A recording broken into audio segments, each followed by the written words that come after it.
Good morning, children, and welcome to all of you in online classes. Dear students, we have completed chapter 1, the last lesson in Flamingo book, and poem 1, My Mother at 66, in the same book. And I hope you have understood.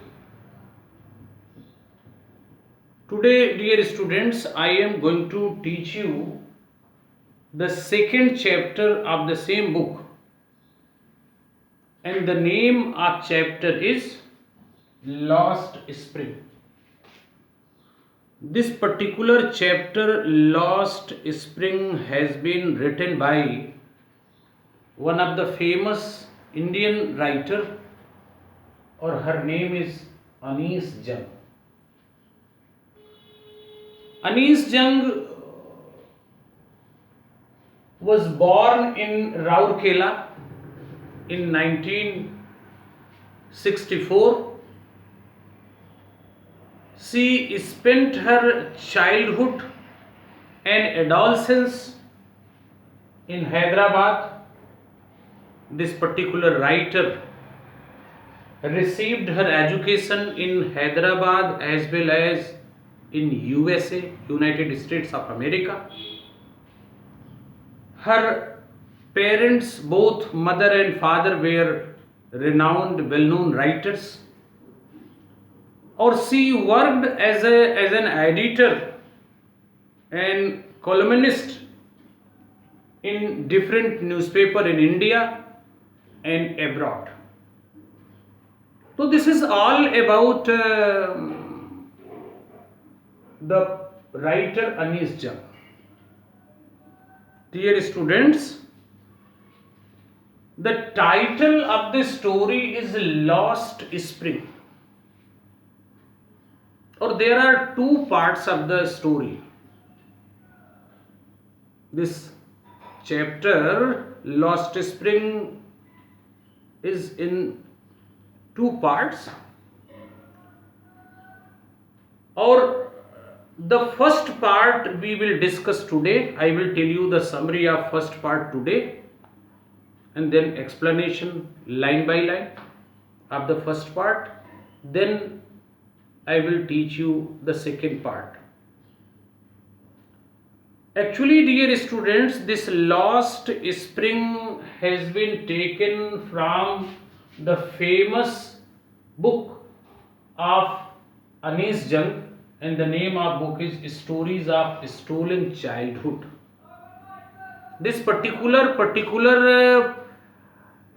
portion, Lost Spring, has been taken from his book Stories of Stolen Childhood, dear students. Or in this particular book, the writer has tried to describe about such children whose happiness has been lost, whose childhood has been lost. The writer, the narrator of the story, Anees Jung, has tried to describe in this particular lesson about such children who is far away from the facilities, who could not enjoy anything in their childhood, in their life, whose parents are in a very poor economical condition,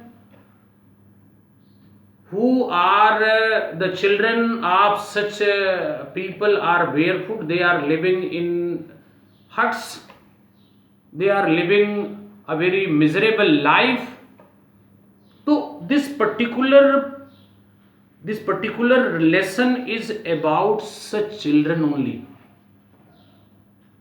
whose happiness has been lost, who could not enjoy their childhood due to lack of facilities or due to lack of poor economical condition of their parents. So dear students, you must have understood what we are going to discuss in this story. In the first part, dear students, The central character of this story is a Sahib-e-Alam. Sahib-e-Alam is a boy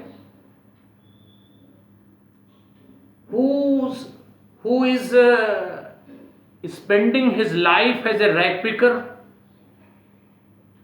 whose parents migrated to India from Dhaka. Their parents used to live in Dhaka, but due to natural disaster, due to natural calamity, their parents of Sahib-e-Alam and thousands more families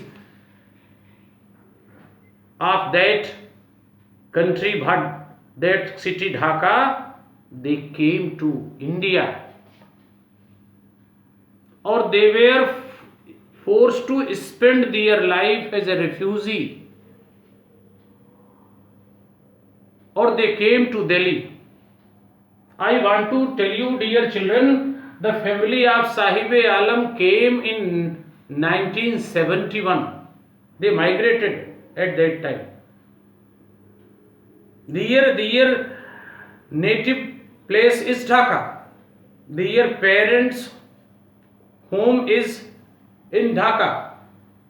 But as that natural calamity, as that disaster forced the thousands of the family in Dhaka to leave their destination, to leave their place, and they came to India and settled at the border of Delhi, and the place is Simapuri. Thousands of the families. Or Mr. Sahib-e-Alam's family was one of them. Sahib-e-Alam's, that boy's parents were also living at the same place, where there was not any facility, where there was not proper sanitation. They were forced to live in huts, in juggi, jhopdi. Or one day, dear students, Anis Jung, the writer of this lesson, she met with such children. She met Mr. Sahib-e-Alam. Or this was the first interaction. Or when Anis Jung met to Sahib-e-Alam first time, she asked that why he used to search the coins and valuable items in the heap of garbage. So Sahib-e-Alam replied that as their family, as they don't have any option, any opportunity, they are forced to search the valuable items and coins in the heap of garbage, because they don't have any work. One more thing I want to tell you, dear students, when the writer Anis Jung gave them opportunity, gave Sahib-e-Alam opportunity, and she told him that if she will open one school, so Mr. Sahib-e-Alam and other children will come to study in that school or not. So firstly, Sahib-e-Alam said that as there was no school in his locality, so where they will go to study? One. Or secondly, Sahib-e-Alam accepted the offer given by Anis Jung. Or he told the writer that when she will open the school, he will surely and certainly come to study in her school. But as you know that this task is not an easy one. Opening a school is not an easy task. It is really a very difficult task. A lot of things are required to open a school. A writer was knowing such false promises are made in this world every day. For the innocent children, the innocent boy Sahib-e-Alam was thinking that the writer will open the school very soon. But nothing happened. When again she met to Sahib-e-Alam, Sahib-e-Alam inquired about the school. The writer could not give satisfactory reply. Even the writer asked the meaning of his name. What is the meaning of Sahib-e-Alam? The boy Sahib or Sahib-e-Alam was unaware about that. He was not knowing the meaning of his name, actual meaning of his name. कि Sahib-e-Alam means Lord of Universe, God of Universe. और सीधा irony कि the name of central character name of the boy is Sahib-e-Alam, Lord of Universe, God of Universe, but he is forced to spend his life as a rag picker. He is searching coins and valuable items in the heap of garbage. Name is Sahib-e-Alam, name is God of Universe, but forced to search the coins and valuable items and forced to spend life as a rag picker. This is the irony. This is the irony, dear students. The boy is not getting anything according to his name and according to the meaning of his name. Just opposite. Or in this locality, dear students, for them, their means of survival was that rag picking. And as they came from Dhaka and they have no identity after living many years. 10,000 families were there.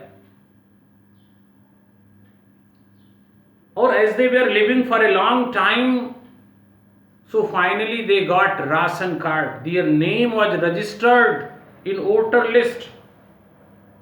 But what I want to tell you, for them their identity was not important. For such families, for the family of Sahib-e-Alam, their survival was important.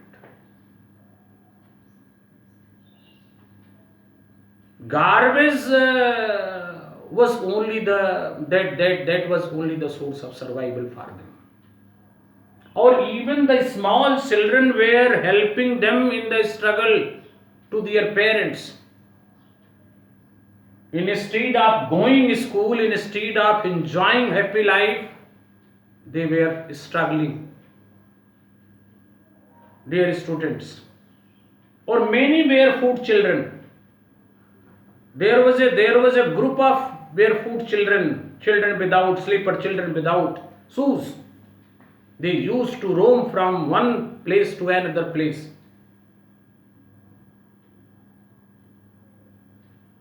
Or they used to wear the discarded shoes which were left by the rich children of rich people. This is the condition of Sahib-e-Alam and other families. Thousands of the families. And one day Anis Jung went there and she tried to know the reality. She found that condition was very much miserable, severe, miserable condition. No sanitation, no proper drinking water facility. Nothing was there. No drains, no sewer. So writer was very much upset and she tried to definitely describe the life of such children like Sahib-e-Alam. और lastly I want to tell you dear students कि lastly the writer met Sahib Alam one day when he was working at one of the tea stall. He was getting 800 rupees. He was getting 2 time meals also. But he was not the master of his will. Now he was totally working according to the owner of tea stall. So this is the summary of first part, dear students. I hope you have understood. Or line by line I will tell you in next lecture. A very important story, dear students. Thank you, dear students.